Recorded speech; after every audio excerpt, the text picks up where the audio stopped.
I'm 53 and I'm pain-free, but most people my age aren't. The difference isn't genetics or luck. It's the 5 things I consistently did in my 30s and my 40s. And if you start these today, you'll stay strong and capable for decades. Numbers 4 and 5 are huge. Here's number 1. Hang every day. It doesn't matter what you hang from. Rings, a bar, a tree branch, even a door frame.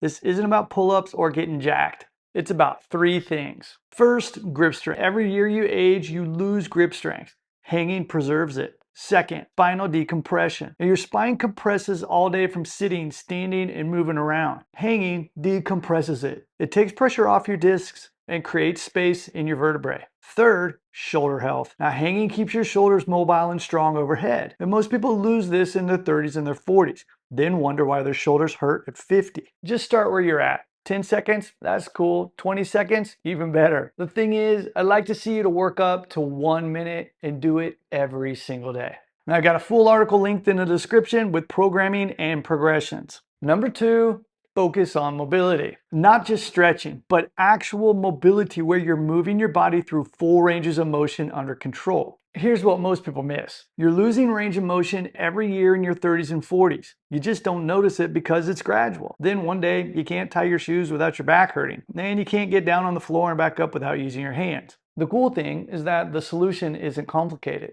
Just move your body through different ranges every day, where you're using level changes, going from standing to the ground and back up. Now, this isn't some hour-long mobility session. 5 to 10 minutes a day is great. Just be consistent. Maintain what you have, slowly expand it. Our Elements program walks you through all of this step by step. And number 3, strength train. Yep, this one's obvious. Everyone knows they should strength train, but here's what matters in your 30s and your 40s. It's not that you just do it, it's how you do it. Most people in their 30s and 40s are still training like they're 22 years old. They're chasing PRs, pushing through pain, ignoring warning signs, and then they're injured at 50 and wondering why. Now here's a shift. Train for capability, not numbers. Can you pick something heavy off the floor with good mechanics? Can you carry it? Can you push and pull in different planes? It could be lifting weights, using rings, going through a program like Integral Strength, even just picking heavy things up and carrying them. And yes, we do have a full article with programming on heavy carries. The key, do it in a way that builds you up instead of breaking you down. Now these next 2 points, they're critical, but most people get completely lost on them. Number 4, and this is one of the 2 most important, figure out your why. What activity do you actually want to be doing at 60, at 70? And not just stay in shape or be healthy.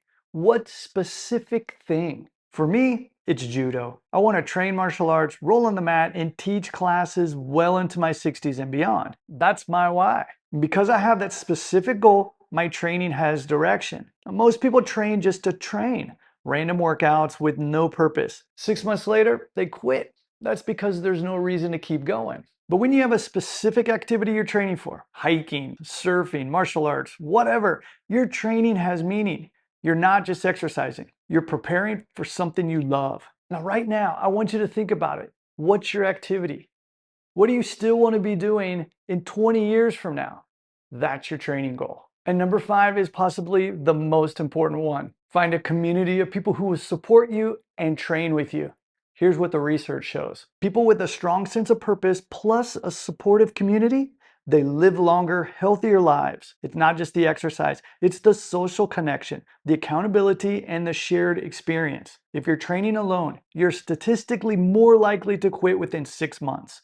But when you have people to show up with you, push you, and celebrate your progress, you stick with it. Just like the people in our Alpha Posse community. Now, this could be a gym community, a martial arts school, a running group, an online training community. Whatever it is, find your people and train with them consistently. I've been a part of training communities for decades, and it's made all the difference. And as a matter of fact, that's exactly how I met Andy and Jarlo. So there they are, 5 non-negotiables. Hang every day, focus on mobility, strength train the right way, find your why, and find your community. If you start implementing these in your 30s and your 40s, in 20 years from now, you're going to look back and thank yourself. And I've got full articles with programming for each of these linked in the description below. And be sure to watch this next video where I show you why most people's strength training is actually making them weaker as they age.